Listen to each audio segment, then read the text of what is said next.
So today we hosted the annual Wellbeing Conference, which takes place May every single year to time with Mental Health Awareness Week. Today is all about collaboration and sharing best practice between other schools and academic entities. So we had 130 delegates from 65 schools, and it's not about Seaford, it's not about us banging the Seaford drum, it's about sharing that best practice.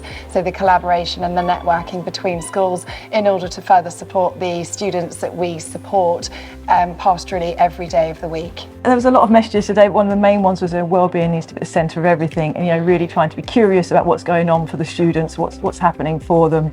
Really trying to get to know them and take care of them, and hopefully support them and come through whatever difficulties they're facing.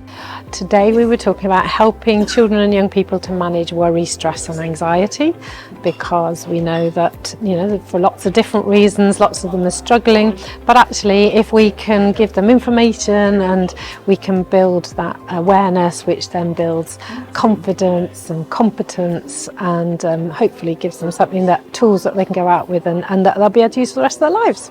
My main message today is that all the delegates here have extremely stressful jobs. I know some of them personally, and I would love it to be that they look after themselves and the students. And I think breathwork is something that is accessible and easily understandable for everybody. So that was my message today, and that it helps their physiology and their stress levels and their posture and their back and their neck and everything else.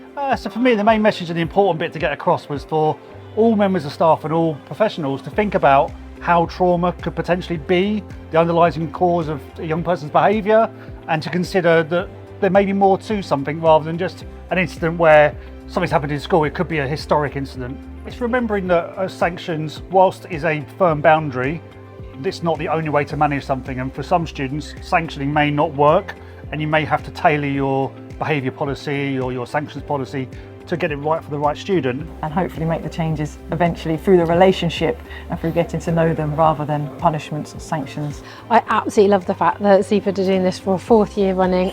I love being here. You get a great group of really, really passionate pastoral leaders, and it's just to put it in the middle of Mental Health Week is really, really good. So we've had a brilliant lineup, amazing speakers, and also the theme I think is movement, and I love the fact people are doing Pilates here and walking there and all kinds of stuff going on, which kind of chimes with the theme.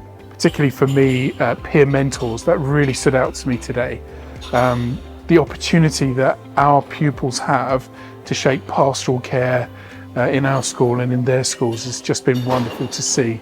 It's a real privilege. What I really liked is everybody's feedback at the end, and schools mixing with each other and collaborating, and as Ms Foreman says about sharing best practice, because it all boils down to it's the students. And if somebody can walk away with it, they can actually, this is what I can do at my school, but if they've got it from Seaford College or another one of the schools that came along, then that's fantastic.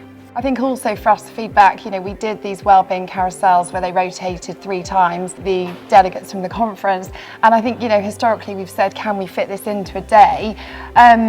But wellbeing shouldn't be a luxury. Wellbeing should be a necessity, and these guys work so hard every single day to support students. So actually, why not give them a little bit of time out in a heavy conference as well? So I think the feedback for that was really powerful. Yeah, no, I agree with you. I had a couple of head teachers come up to me and say it was such a treat to come here and just to switch off and to being part of the Forest School carousels and do some martial arts with Mr Staples, because you can't drink from an empty vessel. You have to look after yourself, and it's not about being selfish, it's about putting yourself first so you can help other people.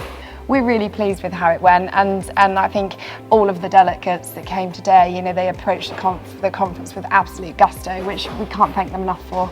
I think a big thank you to Joe Foreman, all the pastoral team, particularly Colleen Hayes, for bringing all of this together. So many schools, so many representatives. A big thank you too to all the schools that came and shared their information about peer mentors, all of our diverse guest speakers, and particularly those people that hosted carousel sessions here. A lot of fun was had.